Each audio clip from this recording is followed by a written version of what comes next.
Les fondeurs, c'est d'aller grand train pour tenter d'asphyxier les milers, les spécialistes du 1500, mais l'expérience tente à prouver que souvent on part sur un train plus tranquille.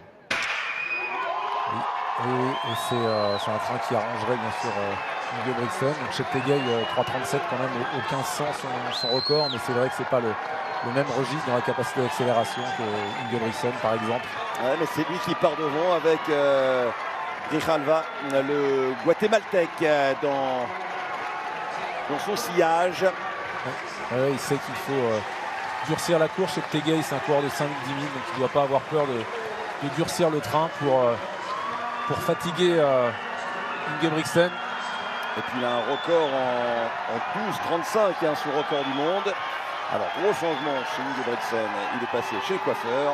Est-ce que ça fera la différence? On ne sait pas. Mais pour l'instant, eh bien, il observe toujours au niveau du deuxième tiers du peloton, la 10e place, puisqu'ils sont 15 qualifiés pour cette grande finale.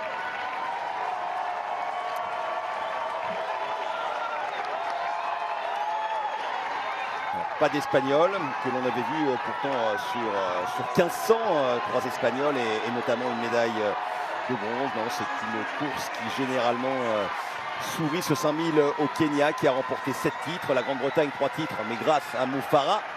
Et puis l'Éthiopie avec 2 titres pour Edriss, présent dans cette finale, et Kenenisa Bekele, et le Maroc, Saïd Aouita. Oh, les plus grands se sont illustrés sur ce 5000, sur ces 12 tours et demi, Stéphane.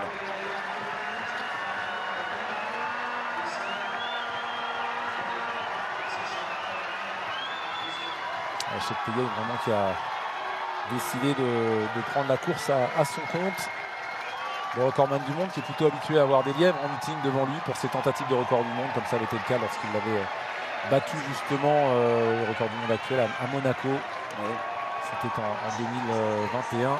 Et des très bons lièvres, parce que courir 12,35.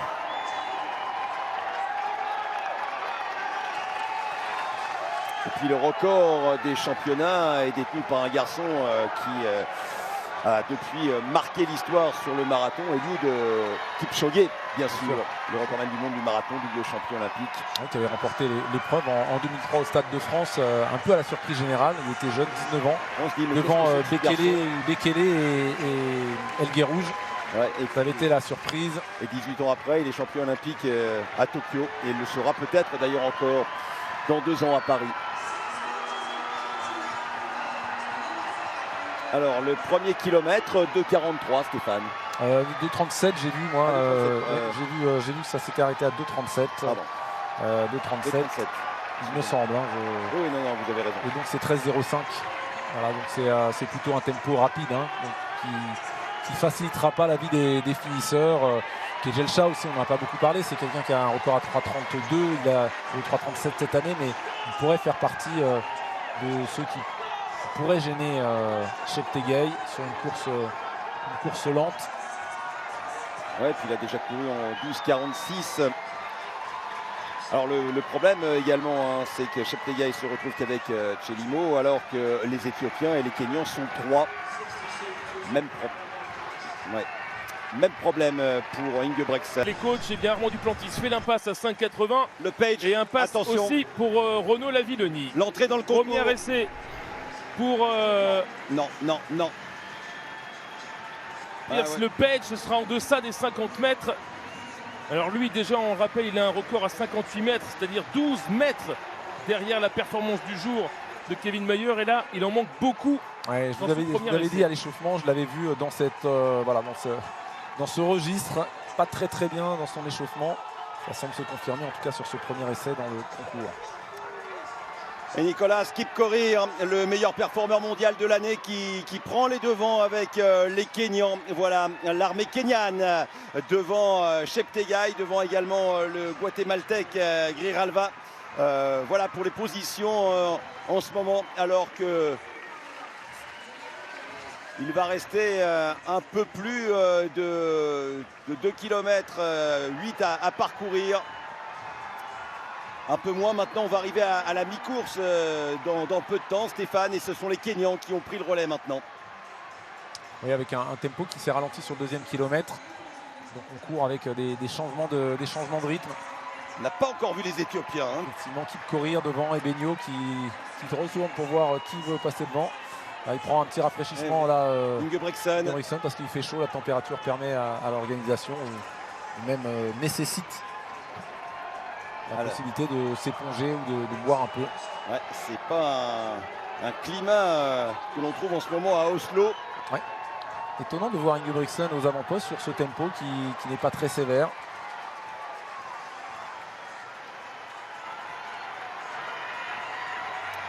Alors, Ingebrigtsen pour l'instant, Cheptegei un peu derrière, les Éthiopiens qui attendent au chaud. Bah, c'est vrai que les 33 degrés aujourd'hui, ça ne les dérange pas. Et puis Ingebrigtsen en 4e position, un petit peu extérieur pour l'instant, et Cheptegei qui reste vraiment collé comme son ombre à Ingebrigtsen. Cheptegei Ingebrigtsen, le champion olympique du 5000 et celui du 1500 qui se marque au short pour l'instant. Et Ingebrigtsen qui va repasser pour prendre de l'eau peut-être, me semble-t-il. Ouais. Voilà, il avait raté le premier coup. Il repasse désormais et cette fois-ci, il peut s'hydrater. Ça fait 2 fois, mais là, il a pu prendre le gobelet.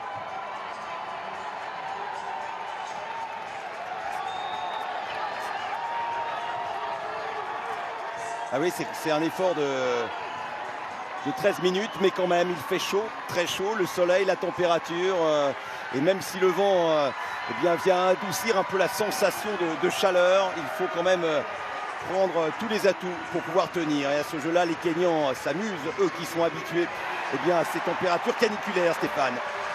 Oui, étonnant de voir Cheptegei accepter ce train. 0,4 au 3000, on est sur les bases de 13,30, en gros un peu moins, 13,25, 13,30. Ouais, on était parti sur des bases de 13,5, donc ça a beaucoup ralenti. Ça signifie quoi? Ça signifie que quand ça va accélérer, ça va vraiment mettre une énorme mine. Ouais, ça va partir déjà dans un premier temps. À mon avis, ça va être une accélération en 2 temps. Je pense que Cheptegei veut durcir la course. Là, il s'est remis dans le peloton pour récupérer. Il l'a lancé sur des bases assez rapides. Et puis, il va se repositionner assez tôt, à mon avis.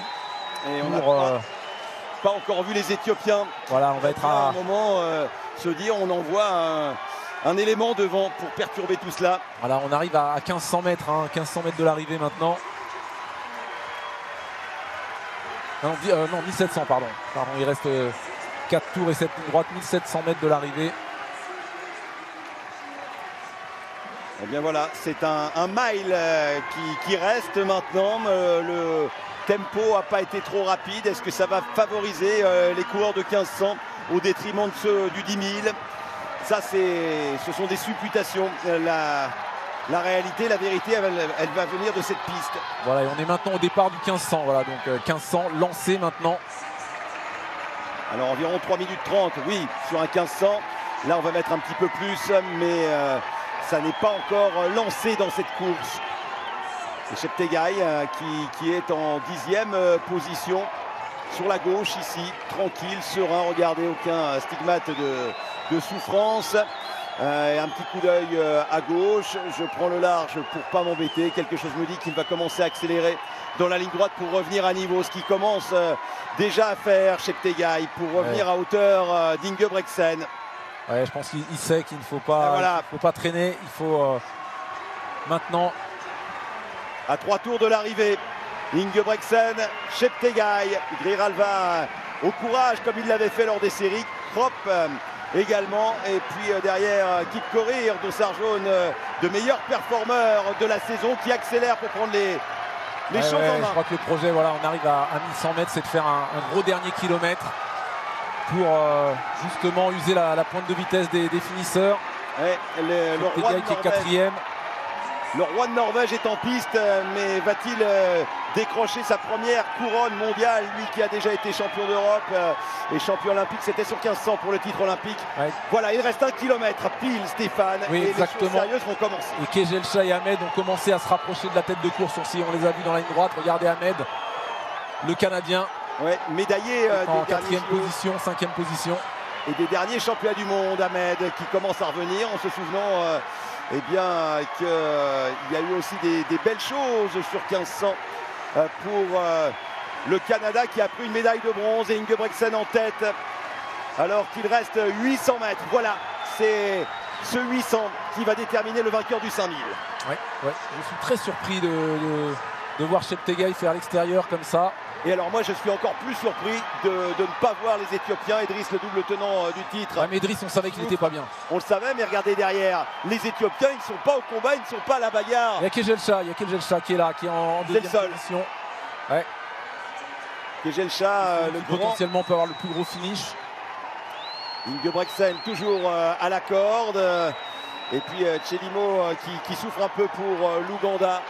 C'en est terminé pour Idriss, le double champion du monde qui revient un peu de blessure et qui n'a pas eu une préparation optimale. Ingebrigtsen à 400 mètres, enfin à 500 mètres de l'arrivée. 400 mètres, ce sera la cloche au bout de cette ligne droite avant d'attaquer l'avant-dernier virage de cette finale du 5000. Si Ingebrigtsen est dans un bon jour, ça peut être pour lui, même s'il a mené beaucoup. Krop, Kipkorir, les deux Kenyans. Chelimo qui tente de revenir, et aussi Cheptegei qui fait l'extérieur. Ça tient aussi côté américain pour l'instant avec Fischer. Et regardez qui est devant, c'est Ingebrigtsen. Est-ce qu'il va tenir cette fois-ci, Jacob Ingebrigtsen? Ouais, c'est ils sont encore 10 à pouvoir monter sur le podium avec Jacob Ingebrigtsen qui est en tête. Bien placé. Krop et Fischer qui est derrière, Ahmed, oh là là, et pour l'instant il est très loin, Cheptegei très loin, Jacob Ingebrigtsen, Fischer qui a été balancé, Ahmed qui est là, Krop, mais c'est Ingebrigtsen, le roi du 5000 est norvégien, la couronne ira en Norvège, c'est l'instant norvégien, Ingebrigtsen enfin champion du monde, devant Krop, et la 3e place pour l'Ouganda, mais le patron a enfin sa médaille d'or au championnat du monde. Il avait terminé 2e sur 1500. Il est enfin titré planétaire au championnat du monde sur 5000 avec la manière. Logique, hein, l'Afrique lui a offert sur un plateau, que ce soit Cheptegei, que ce soit Kejelcha, sur un tempo de cette nature-là, à la cloche, s'il est devant, c'est pour lui. Donc je ne comprends pas. Soit Cheptegei n'avait pas les jambes, et quand vous avez le record qu'il a, ne pas avoir les jambes sur un tempo de 13-20, c'est assez incompréhensible. Hein. À la cloche, on était encore sur un tempo de 13-20. Donc ça voulait dire que ça a couru plus lentement pendant une grosse partie de la course. Très surprenant. Je trouve vraiment très surprenant. Oh, l'instant norvégien. Il était déçu sur 1500. Et bien là, il a mis les choses au point. 13-9-24 alors qu'on était sur une base de 13-25. Oui, à la cloche, on était sur une base de 13-20 encore. Donc, vous imaginez l'accélération de Jacob Ingebrigtsen, eh bien c'est l'inverse de Sanson, hein. Il s'est coupé les cheveux, mais ça lui a pas fait perdre ses forces. Et puis la 3e place pour l'Ouganda, oui, mais pas pour Cheptegei qui finalement a un peu explosé quand même. C'est Chelimo qui est revenu pour prendre une médaille de bronze. Il doit finir en 53-54. Probablement 54 Ingebrigtsen dans le dernier tour. Oh, quel 5000 quand même. Eh bien